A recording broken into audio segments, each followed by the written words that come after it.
Уже давно знакомая риторика под лозунгом «Эки атеш арасында» – это точно не про выживание в сложный исторический период. Этот пост был попыткой призвать к честному разговору про те вещи, про которые у нас не принято говорить. Собственно говоря, какой была реакция? Что посыпалось вам в ответ на ваш пост? Меня обвинили в провокации, в том, что я неудобные темы поднимаю в неудобное время. Выгуливать белое пальто патриотизма – это всегда особое чувство. Я не хочу направлять свою агрессию внутрь своего народа. Ваша лента в сторис – это всего лишь ваша история, эмоции и переживания.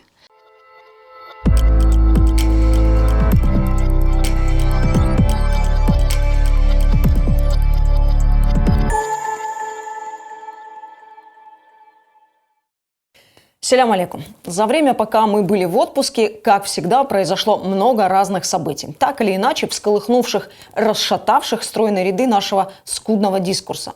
Мы, как всегда, выясняем, кто из нас самый патриотичный, сожалеем об уехавших и удивляемся степени внутреннего антагонизма. И пусть вас не смущает такое соседство характеристик наших будней, поскольку ровно так и выглядит наша актуальная повестка без относительно мест дислокации. Кстати, про патриотизм.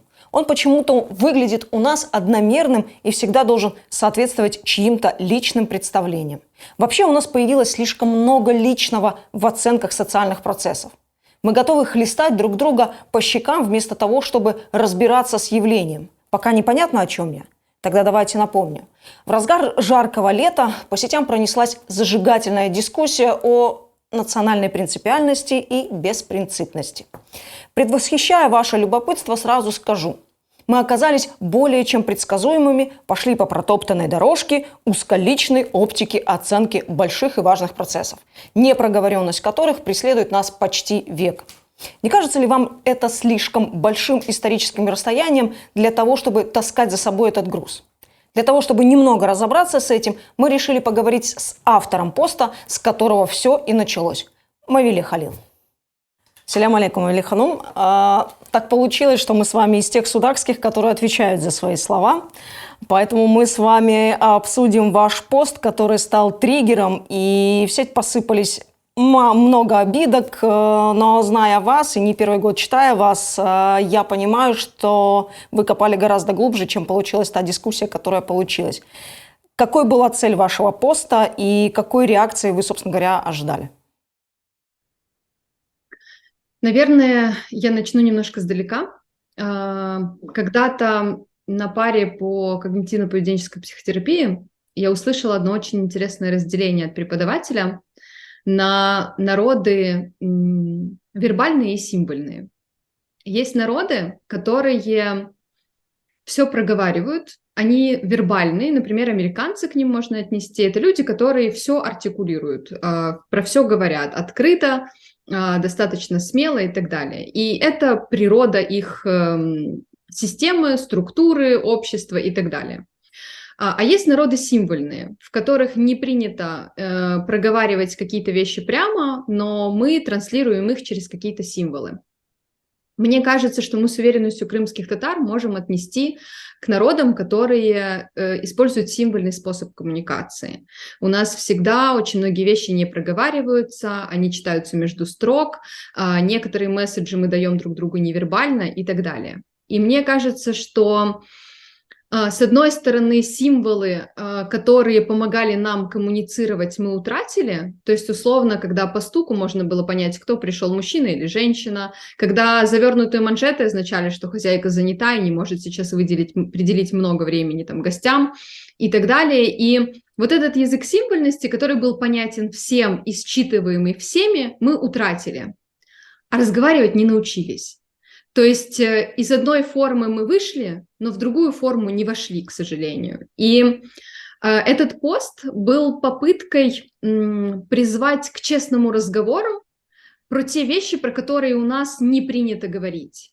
И не только сегодня, мы не отрефлексировали должным образом наше прошлое. И я начинаю понимать интересную особенность вообще нашего взаимоотношения с прошлым, что мы фрагментарно выдергиваем какие-то истории из нашего прошлого, какие-то отдельные исторические события. Конец там 19 века — это Гаспринский, начало 20 века — это Челебиджи-хан, до этого Крымское ханство и так далее. Но мы не пытаемся вынести из этих историй смыслы. Мы не пытаемся последовательно отследить все, что с нами происходило за это время. Мы не можем систематизировать эту историю в единое целое, чтобы понять, а кто мы вообще такие, почему мы такие, что двигало тем или иным деятелем, в каком контексте он находился и так далее. Потому что если мы будем брать начало 20 века, и мы возьмем нашу расстрелянную интеллигенцию, то среди них много было тех, кто на самом деле сотрудничал с большевиками. Просто потому, что они надеялись выстроить другую систему. Потому что изначально большевистская политика была нацелена на поддержку национальной политики, да, и крымские татары увидели в этом возможность, и они захотели этой возможностью воспользоваться.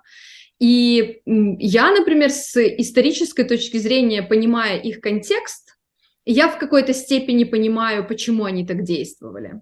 Но когда они свою миссию выполнили условно, они стали не нужны, они стали представлять угрозу, как интеллектуальный пласт, и их просто уничтожили физически.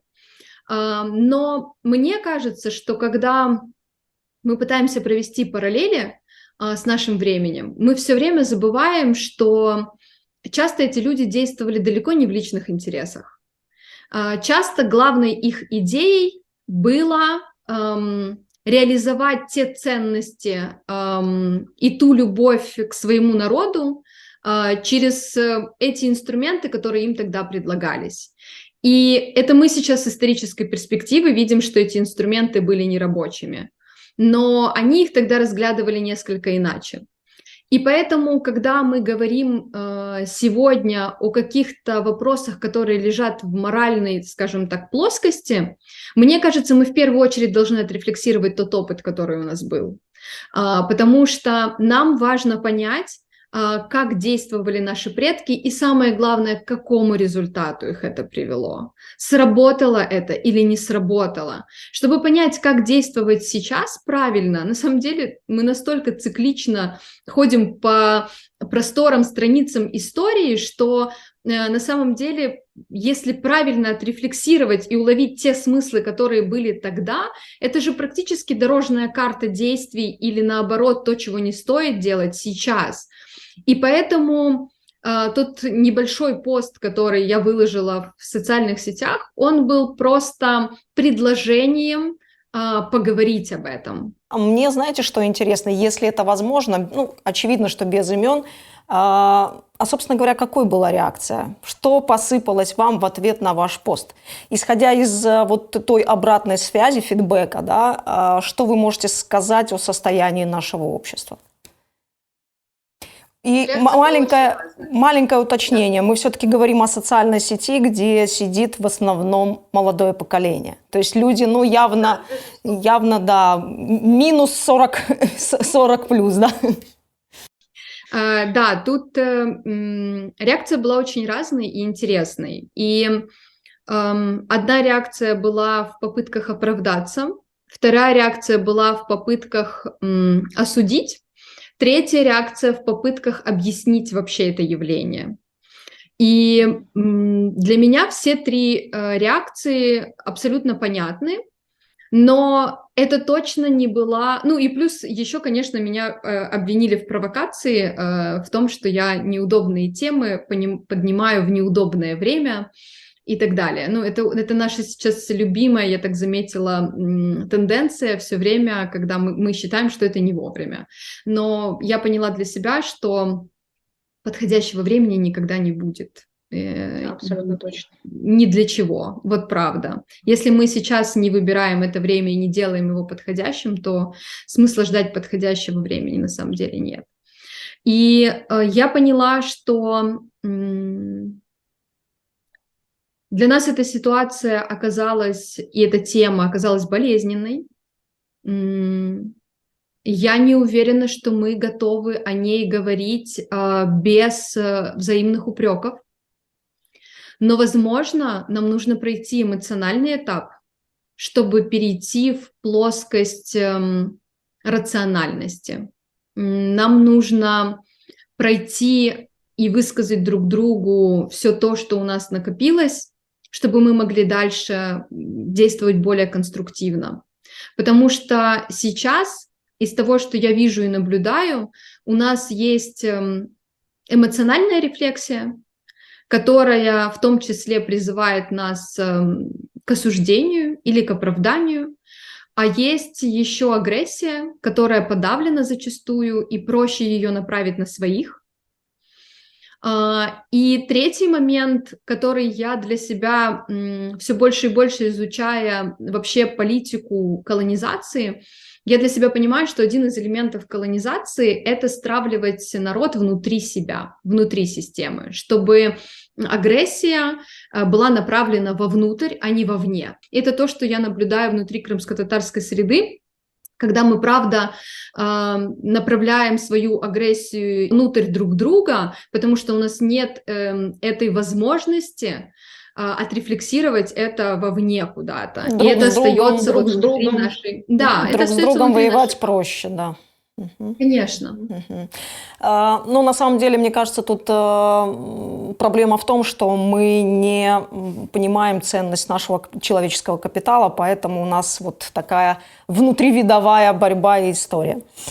Вы знаете, ценность, я тут ремарку добавлю, недавно общалась с одним известным историком, который отметил для меня, он не крымский татарин, который отметил для меня такую интересную особенность. Я не отслеживала это сама, но вот он, как историк, дал мне пищу для размышлений, что крымские татары всегда, будучи малочисленными, в том смысле, что относительно других народов, могли совершать великие дела.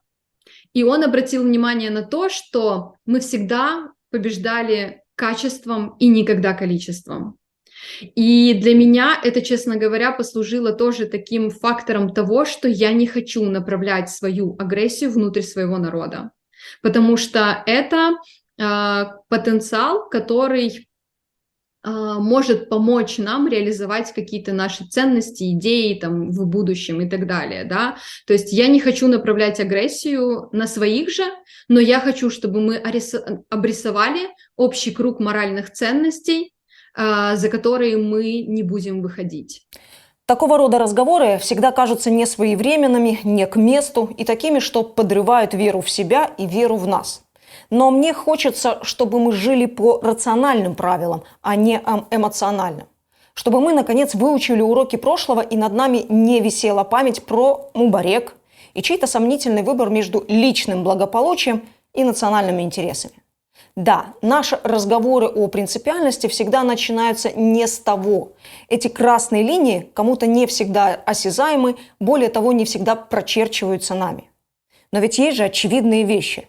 Вот я, например, люблю чай, особенно азербайджанский чай, потому что он цельный, последовательный в раскрытии своего аромата. В общем, чай для меня всегда будет в приоритете, несмотря на то, что вокруг все пьют кофе.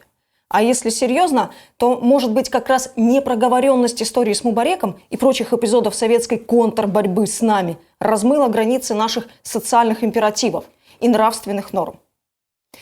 Я не знаю, как проходит мыслительный процесс у остальных, но мои когнитивно-эмоциональные процессы точно не позволят называть депортацию в Узбекистан и на Урал путешествием. Мне точно непонятно молчание тех, кто первым должен кричать и говорить о недопустимости появления в школах учебников истории с текстами, явно противоречащими действующему законодательству страны. Ведь депортация крымских татар и других народов соответствующими нормативно-правовыми актами признана преступной. Для меня все это красные линии, ровно как и созерцание и закон служебных кабинетов процесса выдворения на социальные задворки национальных символов и культуры. Уже давно знакомая риторика под лозунгом «Эки атеш арасында» – это точно не про выживание в сложный исторический период. Это скорее про снятие с себя всякой ответственности. Но у медали всегда две стороны. Конечно, выгуливать белое пальто патриотизма – это всегда особое чувство. Это как с «Жигулей» пересесть на «Мерс». Гидроусилитель руля, хорошая ходовая, подогрев кресла. В общем, разница ощутимая. Но представьте, что у нас впереди тысячи километров бездорожья. И здесь вам помогут только навыки и мастерство вождения, а не пафос марки авто. Решение вы будете принимать у каждой новой выбоины, размытой колеи и непростого подъема. В общем, чтобы вырулить, нам, как всегда, помогут компетенции и ценности.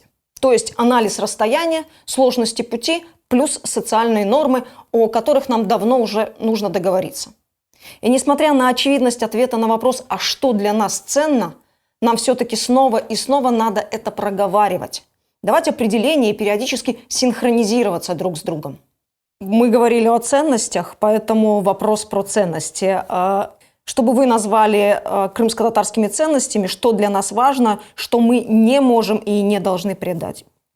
Мне сложно отделить народные ценности от каких-то своих личных, но, наверное, это больше связано с тем, что в контексте народа я воспринимаю это больше как интересы, а в контексте себя лично все-таки как ценности. Поэтому я думаю, что одна из самых важных ценностей – это не предавать себя. И она важна, я объясню почему, она важна и в крымско-татарском контексте, потому что мы народ, который был колонизирован, который пережил коллективную травму, и у нас есть проблема ориентира на метрополию. Почему? Потому что как только мы попадаем в среду не крымско-татарскую, у нас начинаются процессы не адаптации, а приспособленчества. Мне кажется, что мы хотим показать в каждой из этих сред, скажем так, не чуждых, иных, что мы свои. И вот эта проблема быть своим везде, как следствие, на самом деле, очень многих исторических процессов, которые происходят с нами в последние 250 лет, это часто входит вразрез с тем, что важно не предавать себя. Второй момент для меня как интерес, и, наверное, в том числе как фактор идентичности, это привязка к земле, ценность земли, любовь к ней и понимание, что это та точка, куда я хочу вернуться. И третий момент, мне кажется, что ценность для крымских татар – это свобода и справедливость. Мне кажется, это те ценности, которые вшиты в наше ДНК. И есть много исторических аспектов, почему они стали нашей ценностью, но это точно то, что течет у нас в жилах. И оставаться свободным в разных ситуациях, в разных обстоятельствах – это огромная ценность. И оставаться справедливым и желать справедливости и бороться за справедливость – это тоже ценность, которую я бы смогла, наверное, охарактеризовать как крымско-татарскую. В разные времена мы обладали разным ресурсом, но все же главным для нас был человеческий. Наша история научила не разбрасываться человеческим капиталом, и плотность наших рядов заменяла нам отсутствующие физические границы, формируя ощущение безопасности. Кому-то может показаться странным, но именно в такие турбулентные времена в обществе формируются идеалы и подсвечиваются его слабые и сильные стороны. И, как оказалось, наше единство построено на рефлексах, а не на доверии. Наша поддержка друг друга – следствие рисков и страхов, наполнивших будни последнего десятилетия. Мы забываем, что нормы не формируются в социальных сетях. Ваша лента в сторис – это всего лишь ваша история, эмоции и переживания. Она как селфи, где вы регулируете экспозицию, подсвечивая нужные вам углы. Экстраполировать вашу визию как единственно правильную на все события – это точно путь в никуда. Более того, если мы хотим изменений в нашем обществе, то тактика простых решений не только не даст результатов, она принесет вред и цементирует проблемы, которые мы должны были бы решить. В общем, аккуратнее с оценками в соцсетях. А еще нам всем важно помнить, что у каждого из нас своя эмоциональная одежда. Те, кто уехал после 14-го, увезли один эмоциональный багаж. В 22-м эмоциональный гардероб выглядел совсем другим. А уж те, кто до сих пор в Крыму, ну вы понимаете. Однажды нам, конечно, придется разгребать наши чувства и эмоции, понять природу наших страхов. И начинать надо с точных координат маршрута этих страхов. Потому что, уводя людей с проспекта Кирова на Акмечеть, не стоит спустя годы ждать реверса смелости. Общество очень чувствительно к сигналам, а тем более такое общество, как у нас. Мы научены читать не только между строк, но уже даже между букв. Мы очень часто с вами говорим, и вы часто пишете о проработке эмоций. И в контексте того, в какой ситуации мы сегодня оказались, а оказались мы раскиданы по, в общем-то, обширной территории планеты, и мне кажется очень важным поговорить или проговорить вопрос необходимости синхронизации этих наших эмоциональных переживаний и вообще эмоций, да, как таковых. Нужно ли синхронизироваться? Вот ваш опыт этого поста и вообще коммуникации в социальных сетях, о чем он говорит? Меня больше всего пугает из тех процессов, которые с нами сейчас происходят, что мы переживаем очень разный опыт. Когда люди переживают разный опыт, у них становится все меньше и меньше общих точек соприкосновения. И то, что мы переживаем, находясь в разных точках мира, абсолютно разный опыт, я боюсь, что это создает огромную пропасть между нами. Это создает огромный разрыв.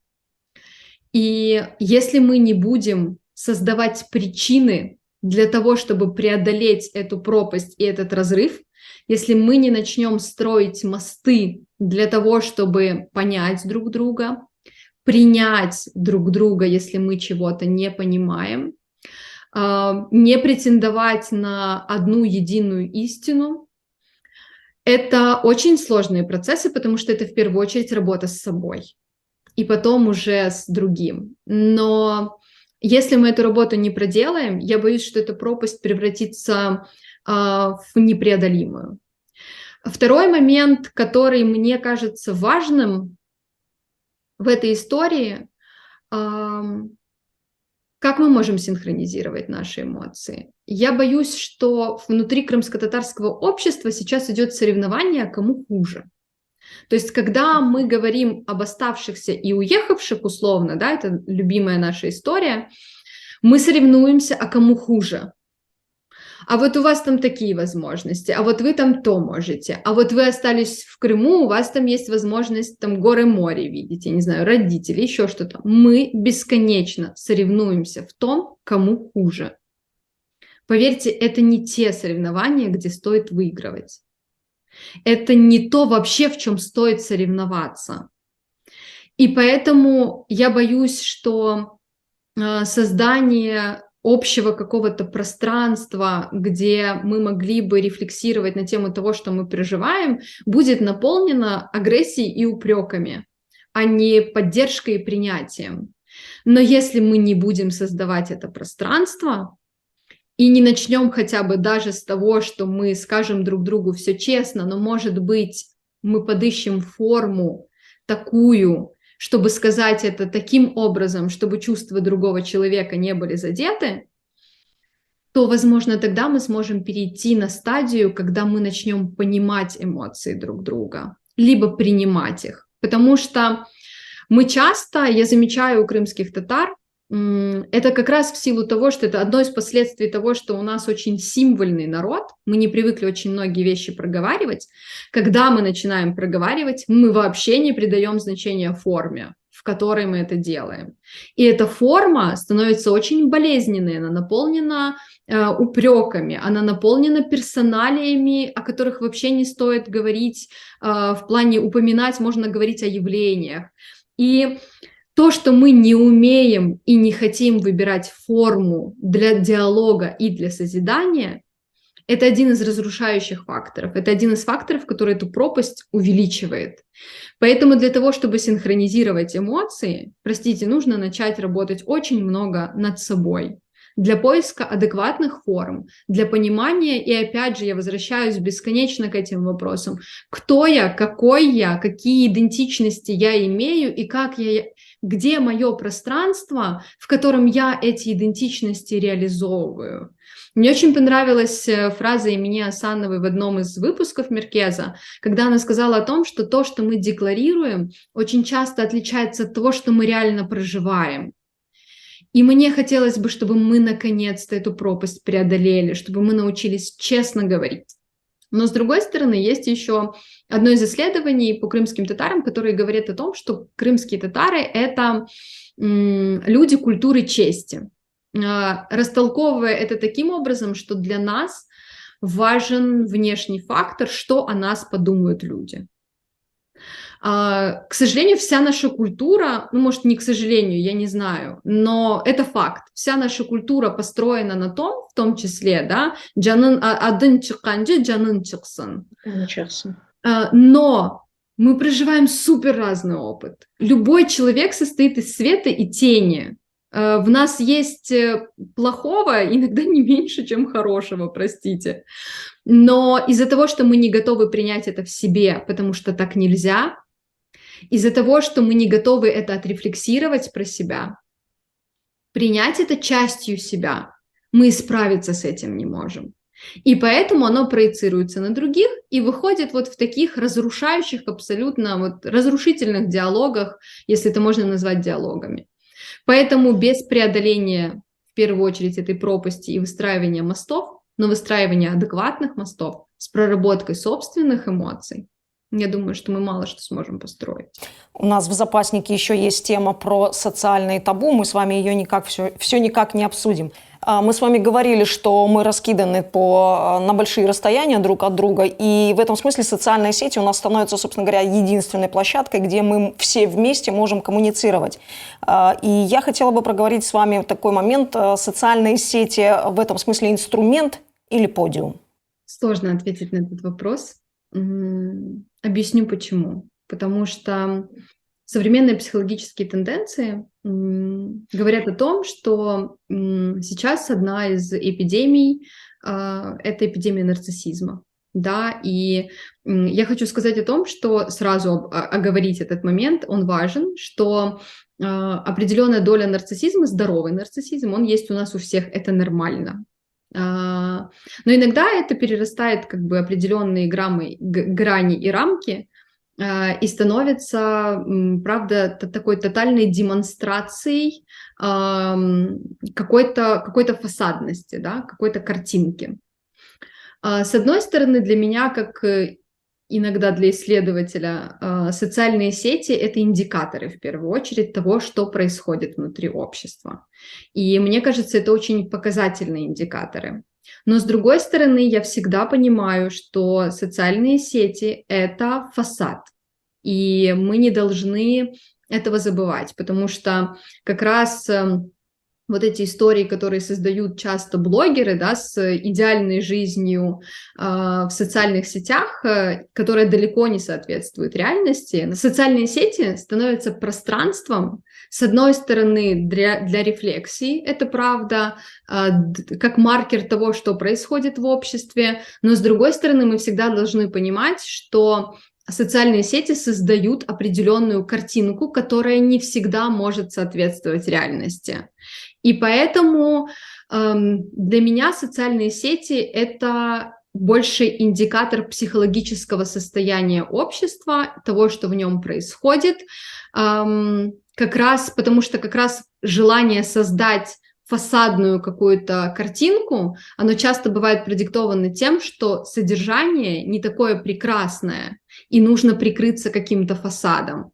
Поэтому, с одной стороны, социальные сети, правда, подиум, потому что на этом подиуме можно создавать любую форму себя. Выгуливать.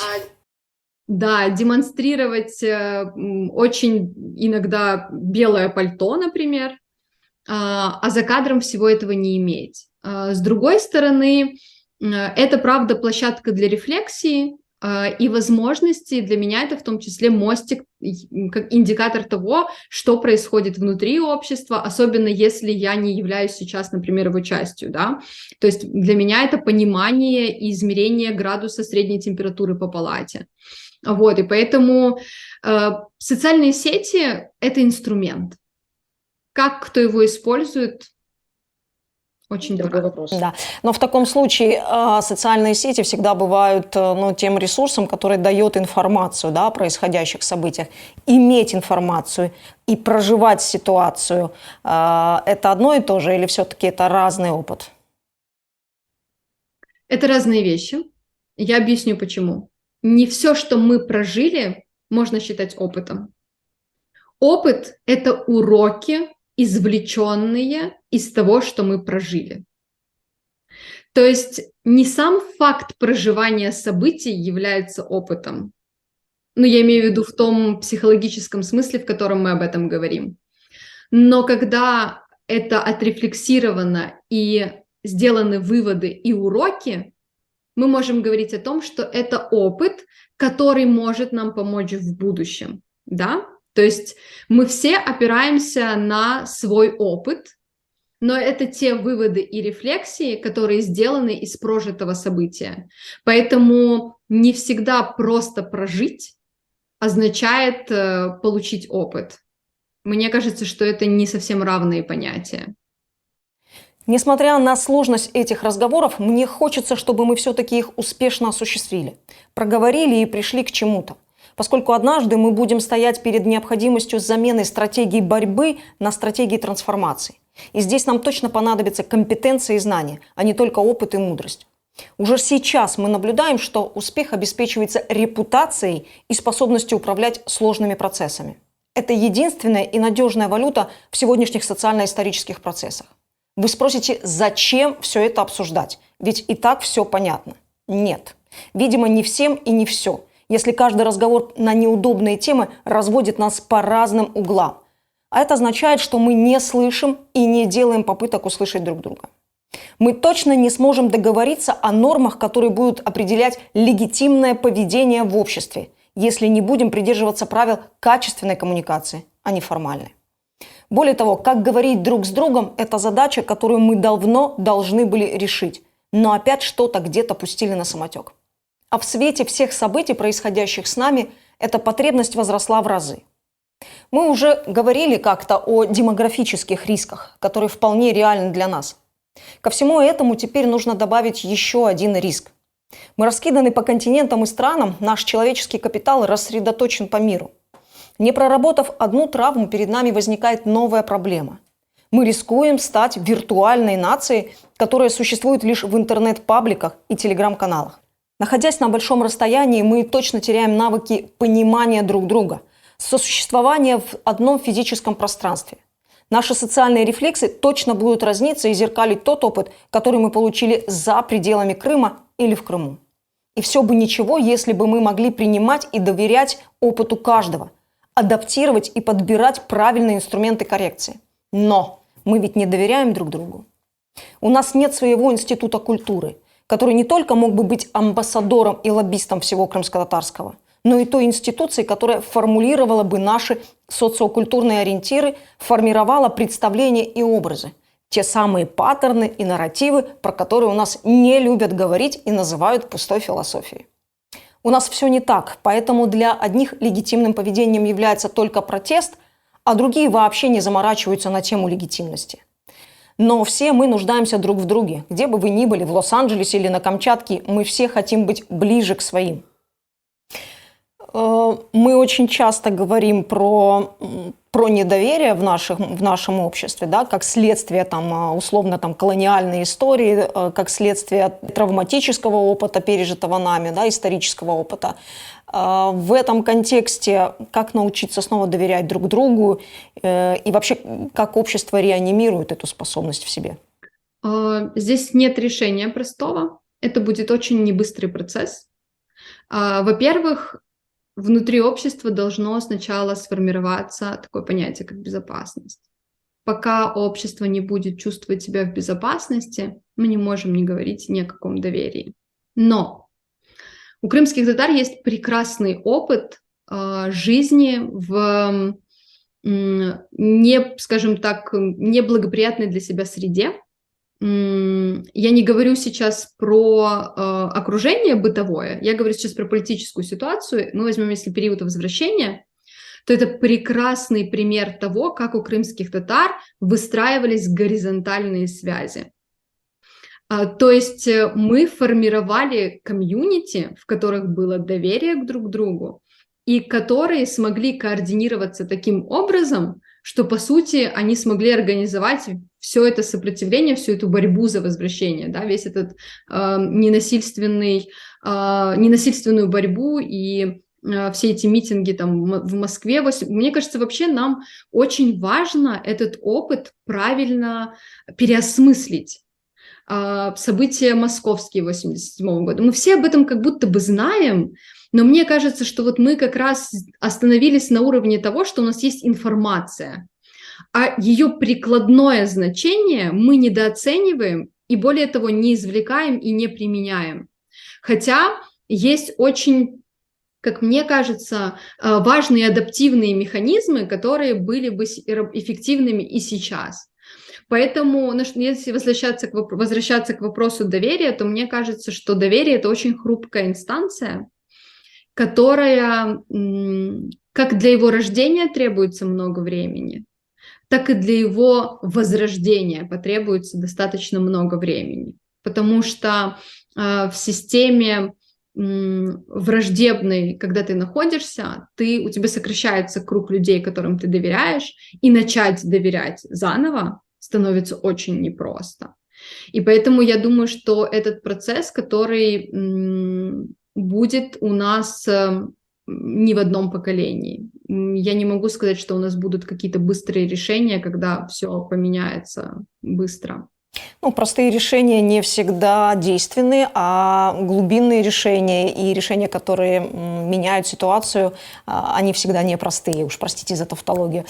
Смотрите, еще один момент, который мне интересен. Вот в условиях небезопасности, что важно говорить друг другу, вообще как важно коммуницировать, что важно в этой коммуникации напоминать, что ли, себе и друг другу вообще?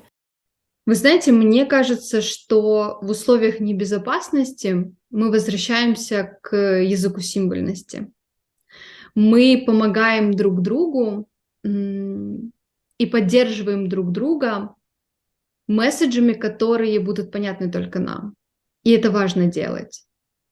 Заваривая и предлагая чашечку кофе гостю, который пришел, мы таким образом даем ему определенный символ. И пока мы будем это делать, пока мы сохраним эту ценность и эту традицию, мы будем давать друг другу месседжи и символы. Точнее, месседжи через символы.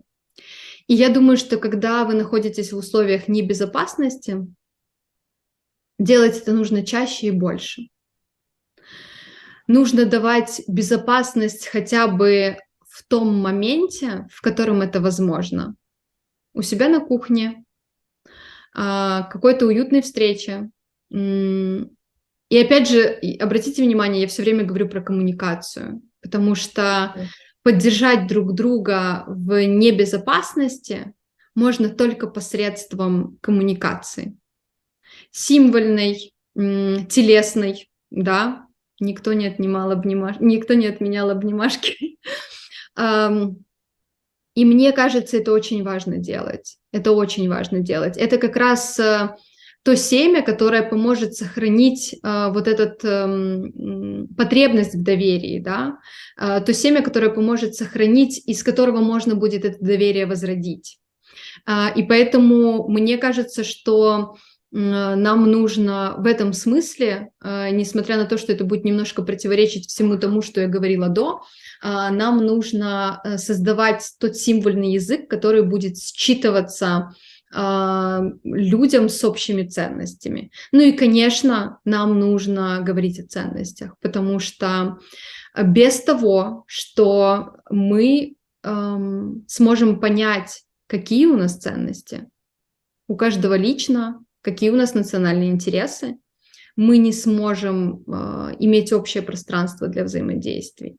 Потому что люди сходятся и чувствуют родное, когда есть общие ценности. Есть еще один момент, который бы мне хотелось сегодня проговорить. Я жутко не люблю, когда меня бесцеремонно перебивают. Тем более, когда не могу закончить мысль. Так вот, на 5-й крымско-татарской книжной ярмарке была прервана дискуссия про наши мемы и лозунги.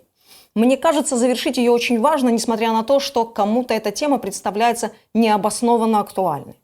Эти короткие фразы для меня такой себе маркер всех социально-политических процессов, пережитых нами в разные времена. Анализируя и выстраивая их в хронологической последовательности, мы получаем картину наших настроений, требований и взаимоотношений с внешней социально-политической средой. Конечно, подборка, которую я вам сейчас предложу, абсолютно субъективная. Я выбирала те идеи и символы, которые мне показались самыми говорящими. И вот что у меня получилось. Родина или смерть, демократия и гласность и для крымских татар, мы на своей земле, верните землю народу, весь народ не может быть диссидентом, Хрымда яша, дёрт без на хуртараджах, сен хрым татарсын, чаресины тапарсын. Как вам такая подборка, во-первых, а во-вторых, что вы видите в этой траектории смыслов? Я вижу как ценности глобальные, где-то даже философские, перетекают исключительно ценности выживания. И меня эта тенденция тоже пугает. Если в ценностях Родина или смерть есть идея, то в ценности Дёрт Пызны Хуртараджак тоже есть, конечно, идея. Но она ориентирована исключительно на демографический показатель, количественный показатель. И в ней идея, как мне кажется, не так глубока. Сен хрым татарсын, чаресины тапарсын, мне нравится эта история своей проактивностью, но чаресины тапмах шекиллері де фарклы ола біле, мы это тоже понимаем. И поэтому, когда мы идем от ценностей, демократических ценностей, я имею в виду справедливость и свобода, перетекаем просто в то, что нужно найти выход, а каким он будет, мы не знаем, то меня это немножко настораживает. Меня настораживает исключительно Хрымда яша, потому что это призыв с претензией на истину, да? То есть, когда, если ты уезжаешь, ты как будто бы делаешь что-то неправильно, и у нас снова возвращается в оборот это слово предательство, от которого мы пытались избавиться больше полувека. И теперь мы сами эти ярлыки вешаем друг на друга. Помогают ли нам эти нарративы выживать как народу? Не знаю. Какой бы вы нарратив предложили или мем? Вы знаете, у меня недавно всплыло в голове, когда я думала о том, что все-таки отражает мои какие-то ощущения в нынешнем состоянии, мне сразу вспомнилась песня Сейранбея и строчка из этой песни «Адалеты чункуреш девамете». Вот, мне кажется, несмотря на то, что я была сторонником дипломатии, а не борьбы, я понимаю, что обстоятельства снова складываются таким образом, что мы должны продолжать бороться за справедливость и за свободу. Чох сағыныз, Мамиля ханым. Сағыныз. Я бы, в свою очередь, предложила обратить внимание на масштабы каждого нового призыва или символа. Когда-то нам Родина нужна была только вкупе с демократией и гласностью. Мы возвращали не только землю, но и ценные для нас понятия и явления. Со временем масштаб задач сужался, и в фокус уже не попадали ценностные идеи. Это не значит, что мы дистанцировались от некогда осевых для нас принципов. Просто в дискурс и социальный оборот они включались только тогда, когда рядом случались системные изменения. И мы как бы диагностировали себя на актуальность этих идеалов в нашей среде. Но в наш дискурс врывались и тезы сомнения в преданности идеалам свободы. И это тоже надо оставлять в памяти, как факт дискуссий, которые оказались возможными спустя всего лишь 20 лет после активной фазы борьбы за национальные права. Мемы последнего десятилетия отличаются буквально точечной смысловой геолокацией. Они все объяснимы и понятны, но вот когда наша главная стратегия – это размножение, я начинаю переживать за наше будущее. И потом, не кажется ли вам, что в этом дёрт-бізних хуртараджах есть какая-то безнадега и транзит нерешенных задач? Как будто мы оставляем ворох проблем своим детям, новому поколению. В этом смысле хорошо, конечно, что появился новый мем про обреченность на поиски выхода, но хочется больше ответственности, а не фатализма. Еще раз повторюсь, я точно субъективна в этих своих рассуждениях, и мне кажется, что мы упустили еще одни удачные строки, которые не прижились в силу нашей неготовности к смену социальных акцентов. Сейран 762 и его Ким эгер быз-дегиль. Ким былиджек эгер быз-дегиль. Ким инкишаф этиджек эгер быз-дегиль. Ким эгер быз-дегиль. Чох сағыныз, Горушкенже.